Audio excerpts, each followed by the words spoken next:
yoga teachers, mindfulness leaders, and energy workers. Are you ready to stop side hustling and start making an income doing what you love? Welcome to the Marketing Off the Mat podcast. Each week, your host, Jessica Cross, dives into conversations with successful creatives in wellness, business, marketing, and more to uncover practical methods to take your business from A to B and have some fun along the way. Grab some tea and pull up a seat.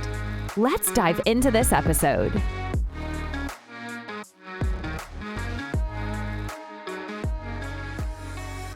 Hey, welcome back to the show. I hope you have your tea ready. This is Marketing Off the Mat, and I'm your host, Jessica Cross, and you're in for a treat today. If you're a studio owner or if you're an aspiring studio owner, this is a great episode for you to listen to, and I'm glad that you clicked on this button. So this button to listen because it's so good. And I'm joined by Laura Munkholm. She's the president and co-founder of Walla, which is an incredible fitness studio software company that is really revolutionizing the boutique fitness studio owner game. So we have, as studio owners, so many things that we have to accomplish in every single day. And then when it comes to looking at our numbers, to be able to actually pay ourselves or understand how many people are coming through the door every single month, it's so vital that we have a really good software that helps us manage such a big and important piece of our business. And Laura and Walla are really taking this challenge on. So Laura is the president and co-founder of Walla. She co-founded Walla to help make business management easy and efficient for the female studio owner who has been historically underrepresented in tech and therefore stuck using software that was not developed with her needs in mind. Laura is also a lifelong athlete, a yogi, a book junkie, and a live music lover. She resides in San Diego with her husband, daughter, and son, and she just shares so deeply from her lens and leading a business as well as from her personal life, and just so grateful for this chat. So let's take a listen. Hey, Laura, how are you? Hey, I'm great, Jessica. Thanks so much for having me today. Oh my gosh, absolutely. Thanks for your time. This is going to be a lot of fun. I know. We've got a lot to talk about. Yes, we do. Okay, well, just to set the foundation, we heard a little bit about you in the intro, but I know that's just barely going to scratch the surface about all that you are and everything that's going on at the Walla too. So I would love if you could just tell us a little bit more, tell us a little bit about your yoga journey and how it brought you to today. Okay, awesome. So I'm based in San Diego, and my yoga journey did start here actually. I moved here I think the day after I graduated college and intended to be here for a summer, and it's like, I don't know, 18 years later. So I started my sales career here. I was working for a headhunting firm doing sales and staffing, and I just kind of fell in love with yoga on the side of that. And mostly it was because I had injuries from volleyball. I played college volleyball. I grew up an athlete. I've just been in sports my whole life, and my teammates and I joke that we have bodies of people that are 20 years older than us because we've just beat ourselves up so much. So yoga initially was awful for me because I had no balance and no flexibility, all the strength, and couldn't do most of what the people in the room around me were doing. And it also made me drop the competitive side of myself, which was very challenging. And if you ask any of my teammates or my friends or my coworkers, they will all tell you I still get annoyingly competitive, like over a game of Scrabble. So yoga really, really helped me with that. It allowed me to kind of to turn that part of my brain off, which I had never done before, and tune into what I needed in the moment. And also it did allow me to use that, driven, goal-oriented side of myself, because I saw how nimble and flexible, but also how calm the people were in class around me. Like they could step in the room and drop in and stay committed to a practice. They'd be there every day, and it gave me something to work towards. So I really, really enjoyed that. And then about maybe 3 years into practicing, one of the teachers at my studio encouraged me to teach. So I always tell studios, tell your teachers to ask people, even if they have no idea if that person has any intention of teaching. I can't tell you how many times over the years, obviously that happened to me, but it was the teachers that worked at my studio or me teaching in class. And when I personally invited someone, they would step into that journey of teacher training. So anyway, that's a little aside on the business. So the good. business front. But I wasn't sure if I wanted to teach. And then I don't know, pretty immediately into training, I realized that it was an incredible experience to sit in the seat of the teacher and be able to guide a room of bodies through breathing and moving. And so I took that on and I started teaching again on the side of my sales career. I just kind of would teach a few classes a week, and my studios naturally would just ask me like, okay, why are you selling memberships? Like with the studios I was working at, like, what are you doing? We always seem to sell more memberships and people come back to your classes and hey, can you help me with this? I was just curious, like, what do you think of this languaging on this marketing poster we're doing? So I just got really curious, frankly, about the business of yoga, and a bit frustrated because a lot of the studios I worked at kept changing hands or closing, or, it just felt unstable. And that was such a disappointment to see these business owners who were so passionate about what they were doing fall into a cycle of, stress and not being profitable, or just really not being able to handle the business. So I took a big gamble. Thank you to my husband for working harder so I could do this, and jumped out of my corporate career and left to run a large yoga studio. So Yoga 6 was just starting. They had just, like, the company had just formed. They had one location in St. Louis, and they wanted to open in San Diego. So they hired me to do the acquisition of a large yoga studio down the street from where I lived and do the change management and run the studio. So it was a huge undertaking for me at the time, and I learned so much, particularly about how different it is being a corporate employee and having people who show up from 8 to 6 every day and do the job that they're paid to do, to running 40 or 50 part-time staff members who turned over all the time and took breaks and vacations all the time. And I kind of jumped in there, and that's what led me down this path. Ultimately, I really got to sit behind the front desk and in the office every day, looking at the analytics and understanding what it was going to take to, ultimately what I did was, double the membership at the studio and grow it into a really profitable business. Wow. I love knowing that about you, just kind of knowing what it is that you do, with Walla and being in the founder role and kind of in the day-to-day as well. Because I know just kind of listening to you and getting to know you, you must be so ingrained in everything that happens in the day-to-day too, and making as successful as it is. That's so cool. Just kind of knowing your story from corporate to teaching and doing the side hustle to just diving completely into a studio acquisition, no less. Like that's incredible. Right. It was different. And it really set me up for the next phase, which was, after I had my second baby, I was really struggling with the 60 hours a week at the studio. And so I left to kind of take a couple months off and figure out what the next step was. Was I going to open my own studio? Was I going to go back into the corporate world?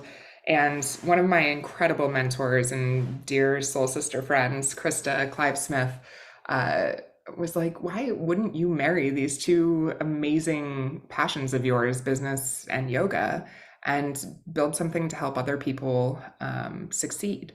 So ultimately, I founded Studio Solutions, which was my consulting practice. And that's where I worked doing management and software and sales consulting for fitness studios around the world. We worked with hundreds of studios, and that gave me the insight and the understanding of where some of the other software platforms were really struggling.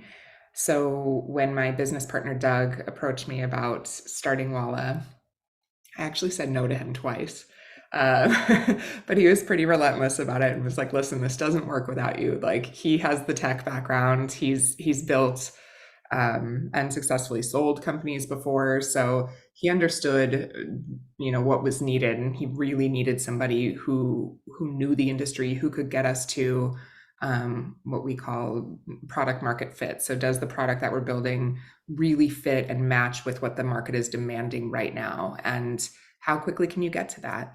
So he talked me into it, and the rest is history.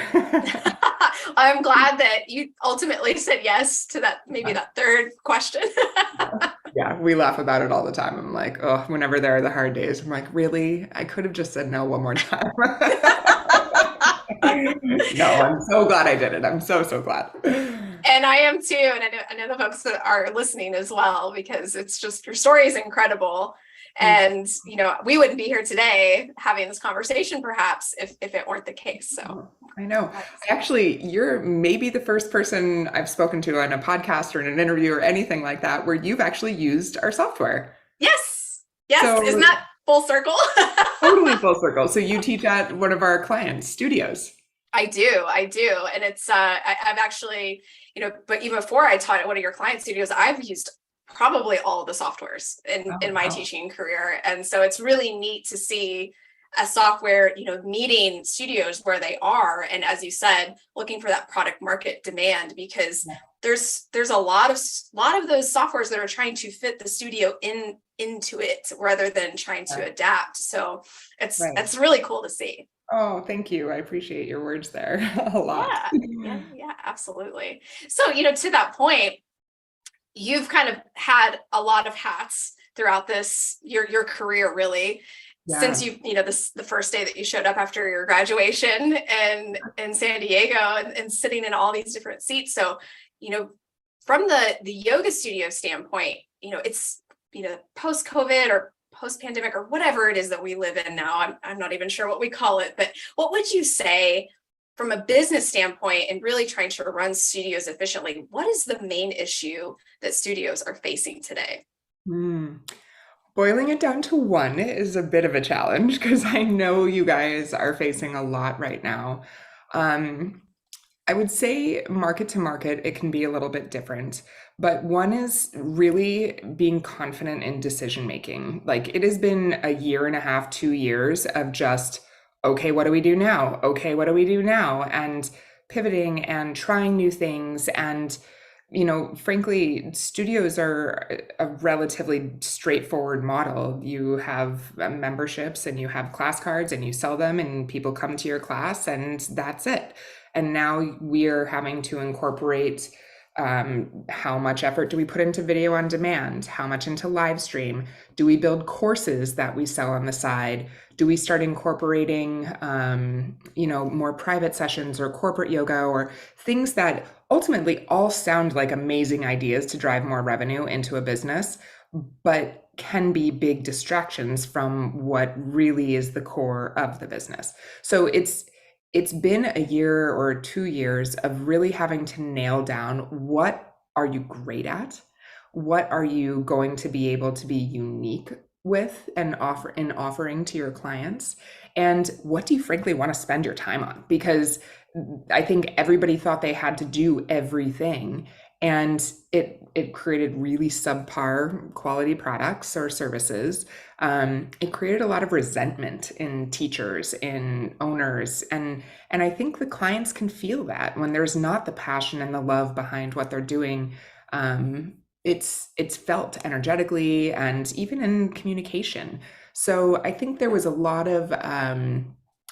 a lot of struggles around decision making on what our business model, business path looks like, what can we commit to, and what can we be confident in as a revenue driver and ultimately a profitability maker.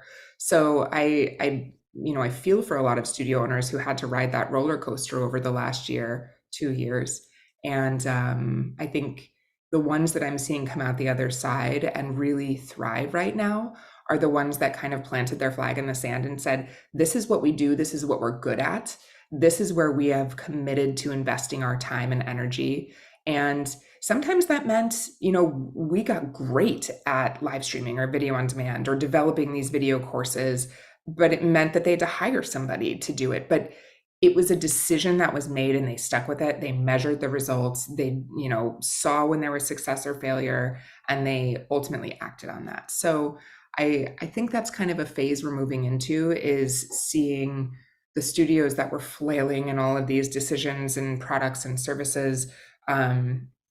They will ultimately struggle or close unless they make a decision on what they're going to plant their flag in the sand and say, this is us. Yeah. Oh, that's so good. Man. So there's so many things too that kind of come up. I was thinking about, once the pandemic hit, or in the early stages, and watching the studios have to be so reactionary. Yes. And to how they were met with, how do we figure this thing out, and then this thing out, and then this thing out, and how that really, really impacted their business model, whether they wanted it to or not. They were not intentional decisions. So now they were kind of coming into the new normal. I feel like that's way overused, by the way, but I can't think of what else to call it. We're kind of coming into this, everyday world that we live in now. And now we can, even though things are still a little crazy, and, some of the smaller studios, some of the bigger studios even haven't quite gotten their footing yet. It sounds like with tools like these, we can start being more intentional, because this is just the way things kind of are now. Right. As studios. Right. And I think, in considering the challenges too, one thing that really was apparent very quickly is if you weren't a business owner that was measuring certain KPIs or certain indicators in your business that helped you make decisions, it was a disaster. Like, you really didn't, there was no aim, there was no direction. And so now it's become so critical to understand what's driving business, what is successful, what's profitable. And I will say profitable a lot, because oftentimes studio owners look at revenue and think they're doing well.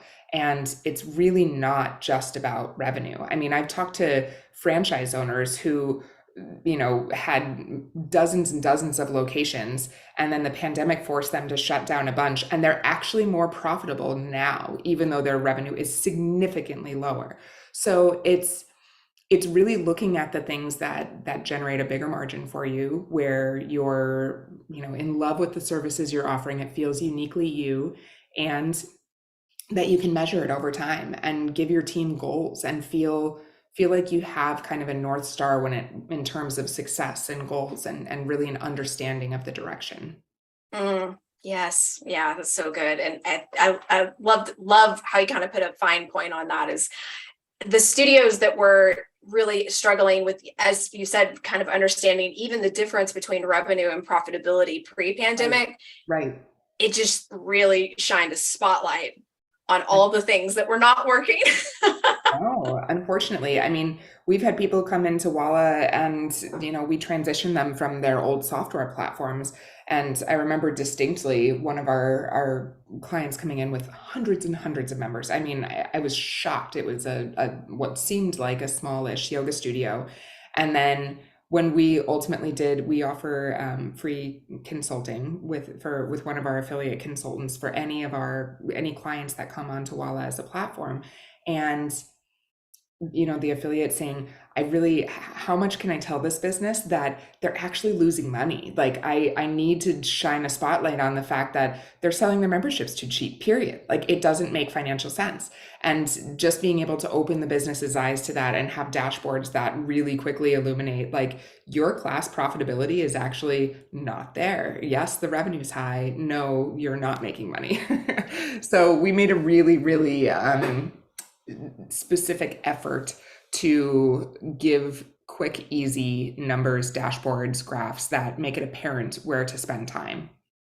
Yeah, and it's as someone who's used your software and on the back end too, like actually pulling reports and understanding the data and looking at month over month, how many people are coming in, where our expenses are, where the kind of the break even is for each of our classes, really kind of understanding that. And that kind of leads me to my next question for you. So as I just mentioned, that's a lot of understanding for just one, potentially two people who might be not only doing those things, finances, but also managing staff and understanding, basically how to fill their classes and market and all of these things. So there's just so many tasks that we have as studio owners and studio managers that, frankly, there's as many tools out there as there are tasks, which is kind of wonderful and hard at the same time. I So totally agree. yeah. So like, how do studio owners prioritize and kind of sift through the number of products that they're out there for them to find the best fit for them, so they can best understand, their revenue goals, their profitability, actually what's coming in and what's coming out every single month? How do they sift through that? Honestly, it was one of our goals going into building Walla was to put as much of it under one roof as we could, so they weren't going to have to look at, okay, this tech partner for this, that tech partner for that, and ultimately manage, learn, and train multiple systems. So while I don't have like a silver bullet for every studio, the vast majority of the things you need to do in your business, you can do under one roof in Walla. That said, if you're a non-Walla client and you are looking at, what are the key systems I need to run, part of it depends on what your strengths are. So I think taking a step back from that and taking a self-inventory. I remember when I first got into my yoga studio, I will flat out say, like, organizing and developing systems is not my great strength in life. Like, I need the person who can come in and develop systems for me. I'll execute on them. I'll work in the systems really, really well, but my brain is not super linear in that it will say, like, okay, here's the problem, here's the system that needs to solve it, and then build it. Like, I just can't do that. So I very quickly realized that I needed a marketing automation system that was going to, and somebody who could help me build that at that time. So I understood what was going to be delivered to my clients in a linear fashion.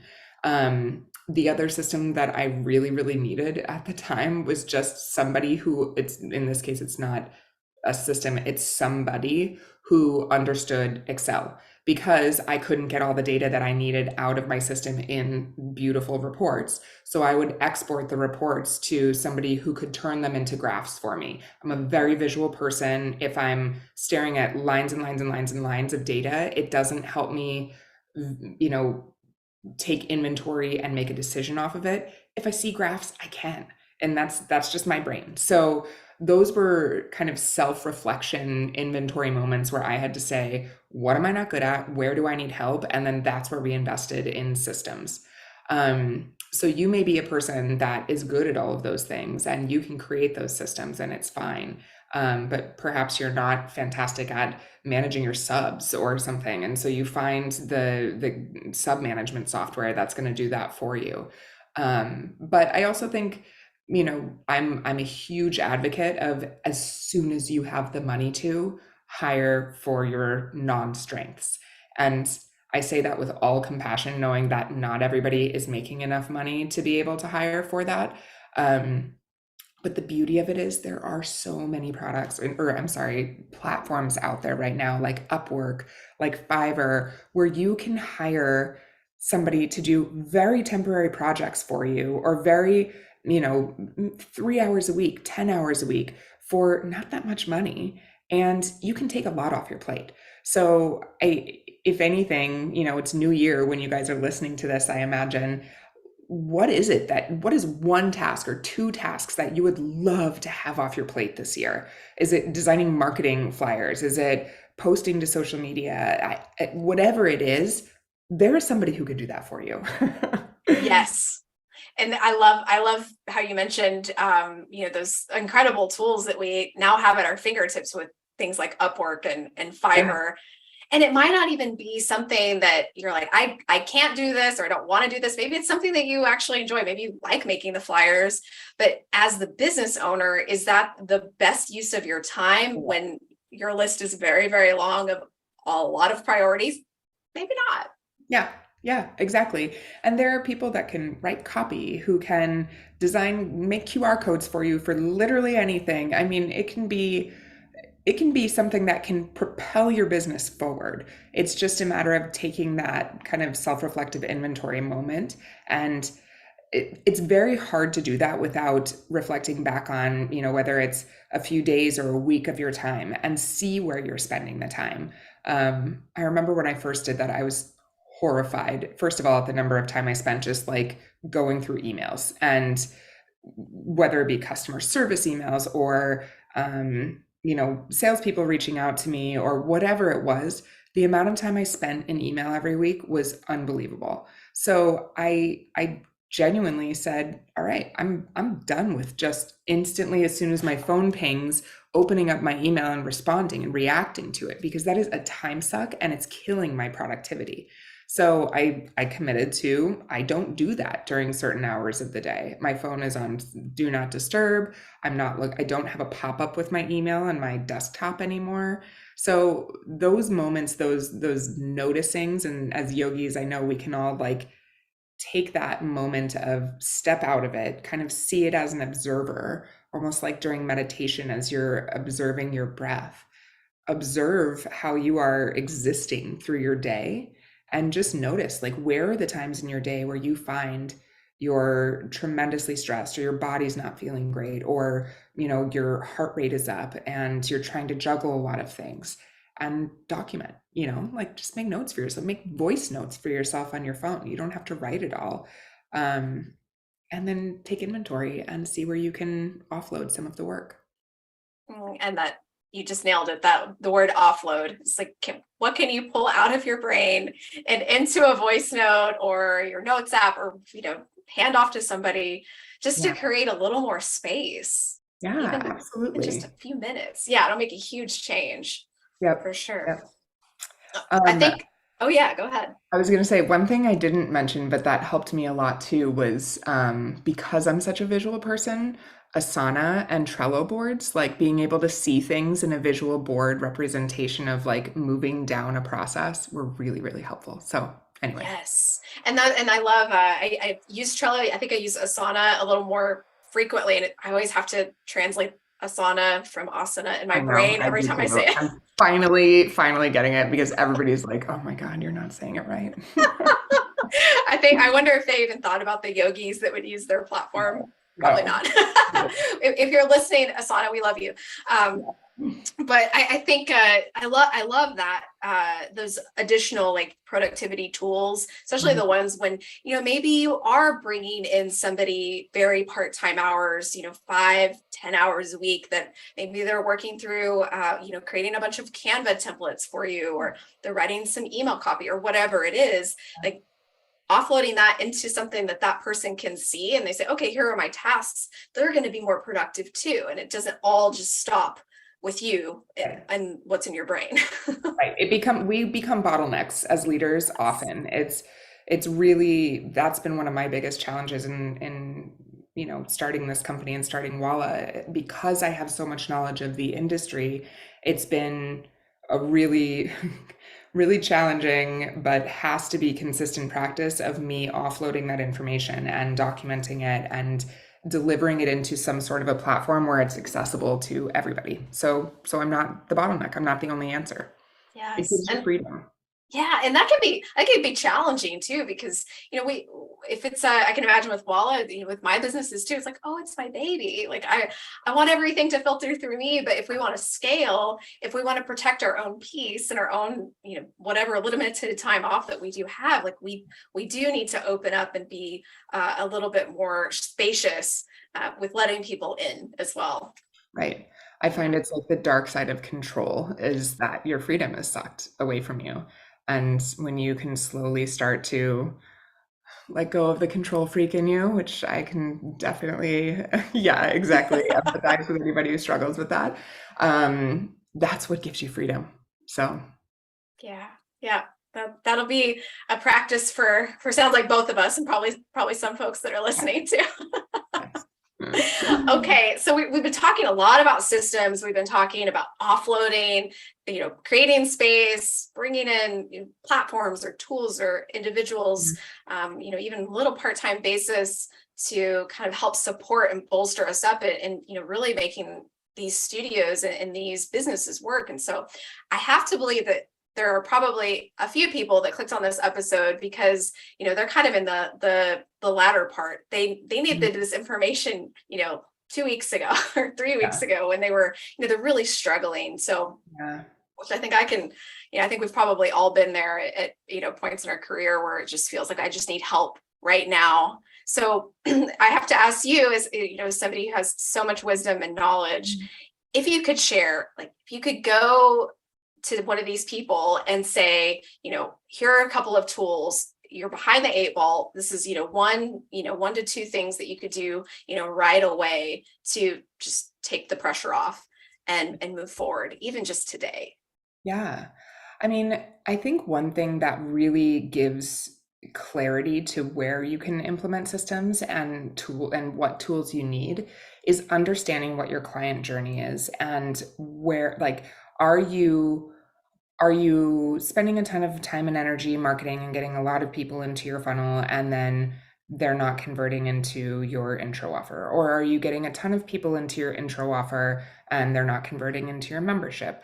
Are you getting a ton of members and they only last for a month or 2? So really taking a step back and looking at what, like, the inventory of your client journey is and where those fall off points are, and then beginning to implement, and I will say right now, I'm a huge fan of automations. I believe you can use email and text message marketing automations in a lot of different ways, but it can't be the only way. As much as I want to say, like, you never have to think about it again, like, this can all be taken off of your plate. It can't. And spam filters have gotten more intense. You have to have people opt in at multiple different stages. The rules, the laws are just going to get more tricky. Even now, when you swipe to delete a text message off your phone, it doesn't just say delete, it says delete and block when it's not somebody that's a contact in your phone. So we're facing a lot of challenges when it comes to really automating our businesses. So that to me means that you have to have a central place where you have documentation of those people who are in your funnel right now, who are in that client journey. That can be Airtable, that can be your software. Maybe your software has a report of those people who are in the intro offer phase. That could be, again, like an Asana or a Trello board where you visually are moving people along, but it's something where you can take that customized communicative step to stay in touch with them. When I listen to studio owners talk about the pain points that they're struggling with, so much of the time I hear, I just need more people in the door. I just need more people in the door. But oftentimes that's really not the challenge. The challenge is you're not keeping the people who are walking in your door. You're not engaging with the people who have been your members for a while and giving them, just the right amount of variety along with what, makes them feel safe and at home. So there are a lot of times where I think we just knee-jerk reactions say marketing, marketing, marketing, which absolutely should be one of the most consistent, steady expenses your business has, and it should be an always thing. But it's not always going to solve every problem.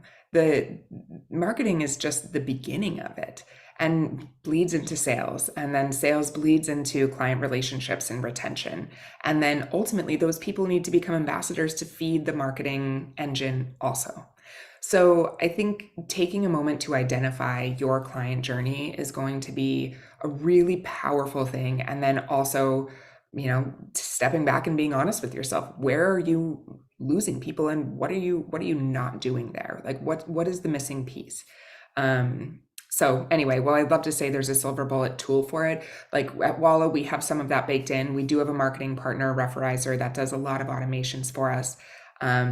But sneak peek to those of you that are listening right now, we are building our own full, robust automation engine within Walla that is text, email, everything.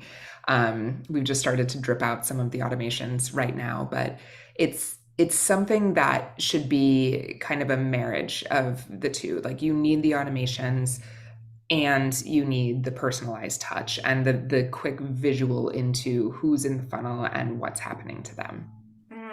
That's so good. Yeah, I think that's really approachable too for all businesses that are listening. Is we can market it's endless. There's just so much we can do when it comes to marketing. And as you said, it should be very consistent, Right. but it's not going to solve everything. Right.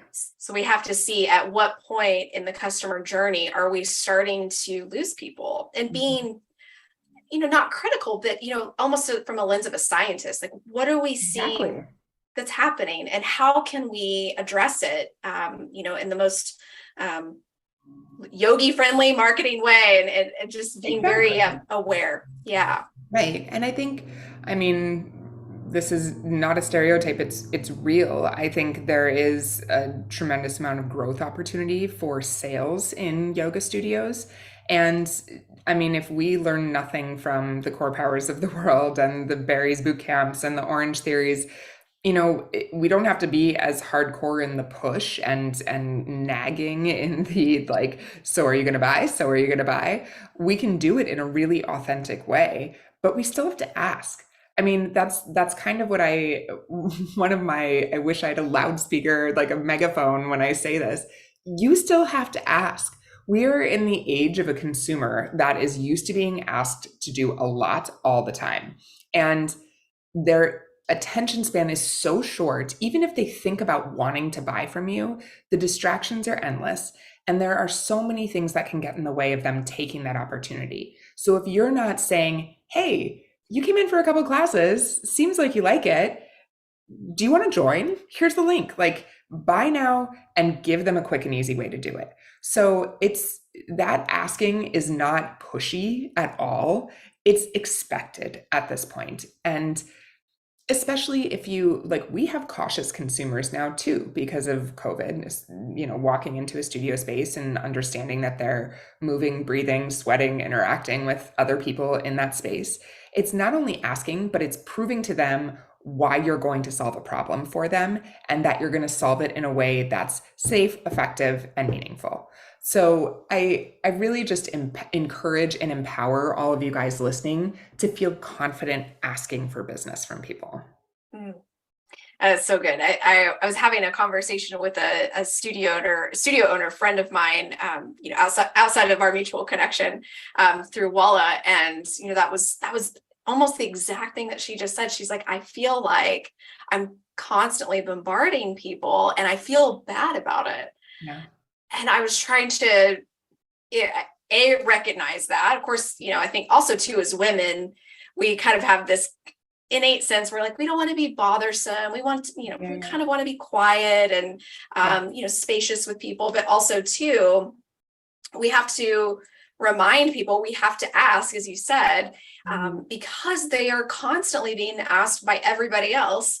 And we want more people to have yoga. Right.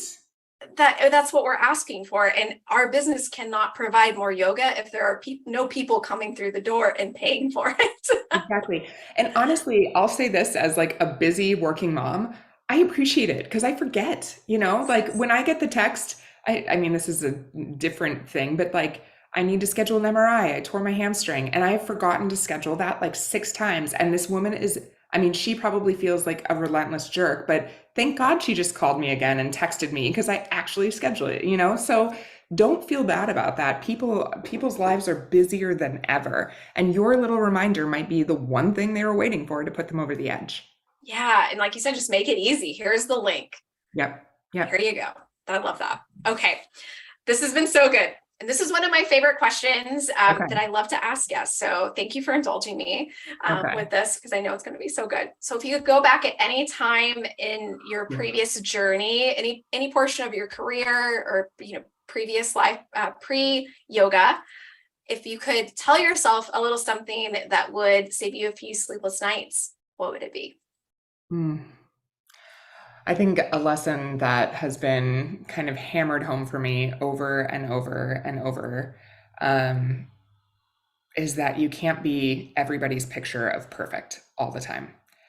I'm an achiever. I'm absolutely someone who loves to win, to accomplish.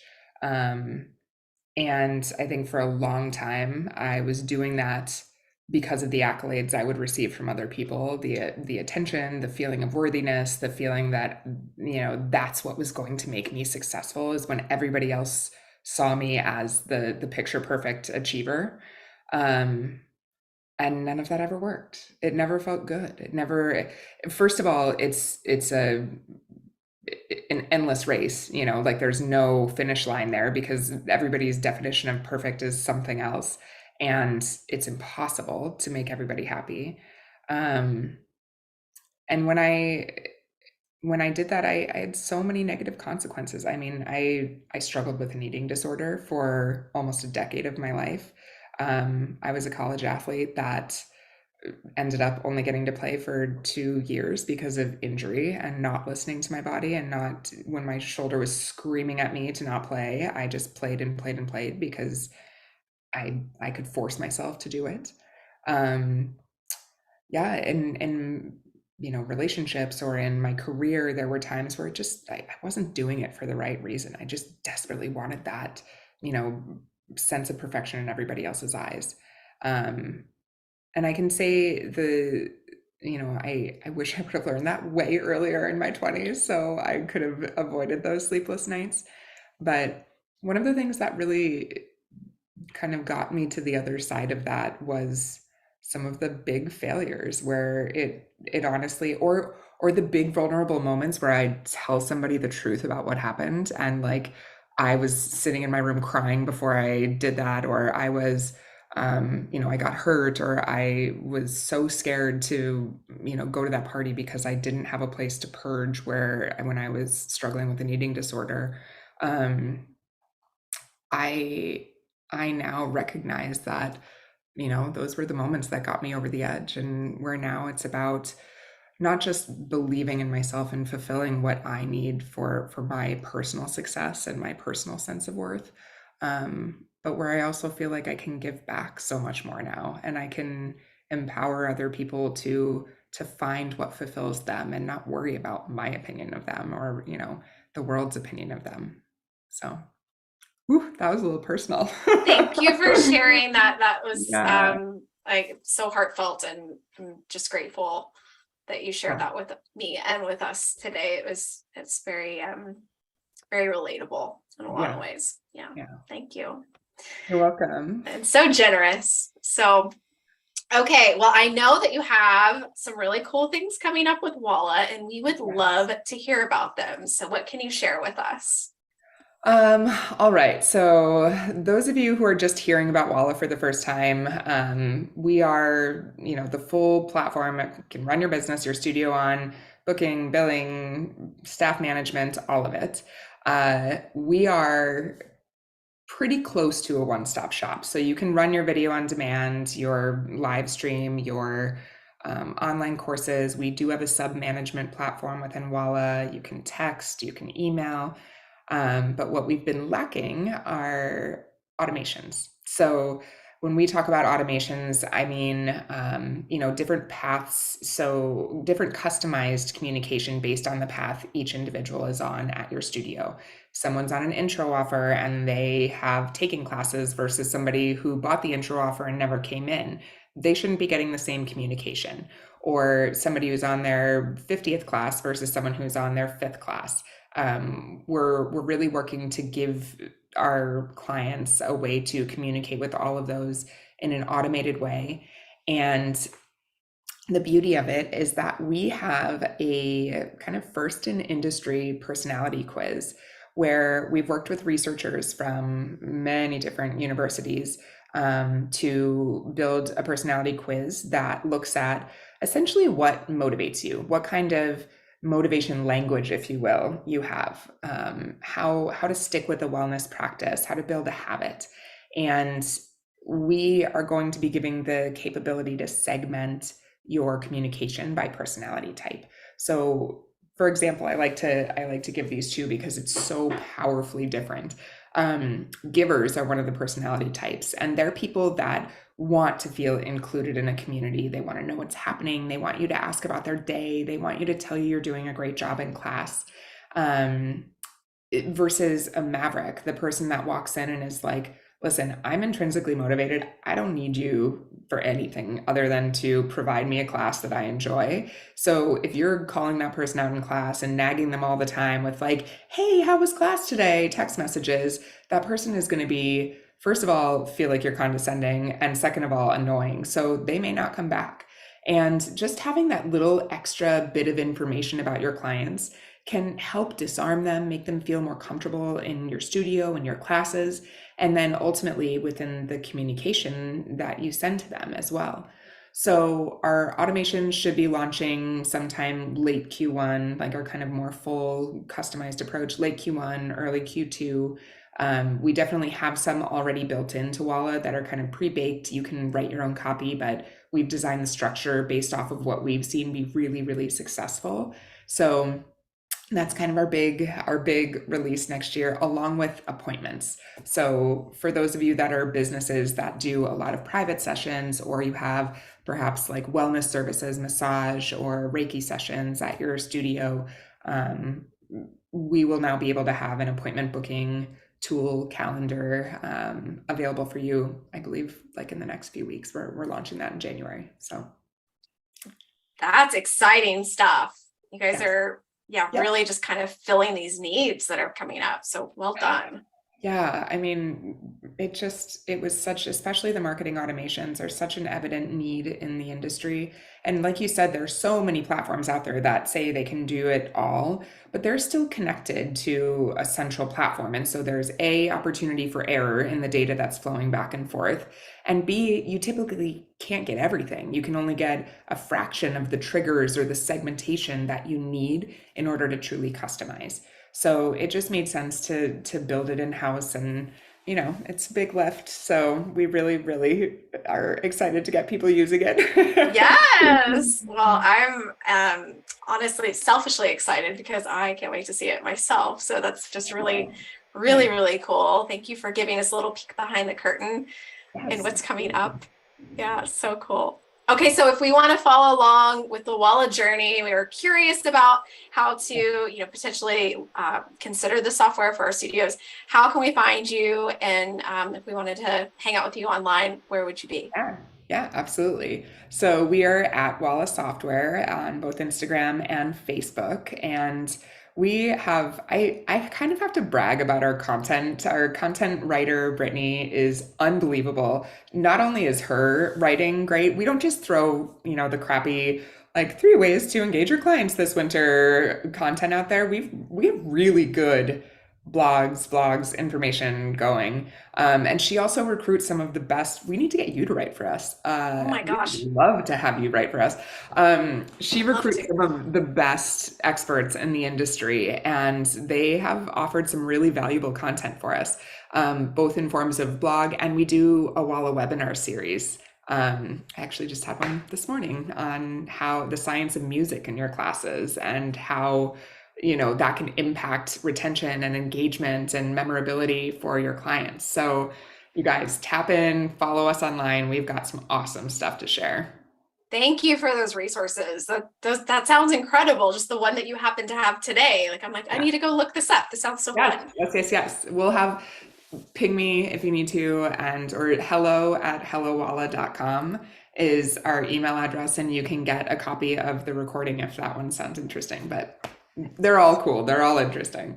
Sounds like it. Okay, well, I'll definitely have to check that out and look through the library of the wonderful stuff that you have. So, well, Laura, this was incredible. I'm just so grateful that you took the time. I know how busy you are, and I'm just so grateful because this chat was super fun and informative. Oh, so. I know. It's great to talk to you. Thank you for having me. Absolutely. Thank you, Laura. That was such a great episode. I'm just so grateful for your time and all of the energy that you provided to us as the listeners, and to me personally. It was wonderful. So if you're interested and you want to learn a little bit more about Walla, you can find them on Instagram at Walla Software, and on the web at www.hellowalla.com for all those free resources as well that she mentioned. So I hope that this was impactful and informational to you today, and I would love to hear more about what you thought. you can send me a DM on Instagram. It's at jessicacross.co, and I'd love to get your thoughts. Until then, keep showing up for your business, and we'll catch you on the next episode. Thanks for listening to the Marketing Off the Mat podcast, and give yourself some gratitude for taking action in your wellness business journey. Please share this episode with someone you know who could use a fresh dose of inspiration. And we'd be thrilled if you would rate, review, and subscribe to Marketing Off the Mat on Spotify, Apple Podcasts, or wherever you get your podcasts. Want to share an idea with Jessica? DM her at jessicacross.co on Instagram to continue the conversation or find out how she can help you take the next right step in your business. Until next time, stay inspired and keep showing up.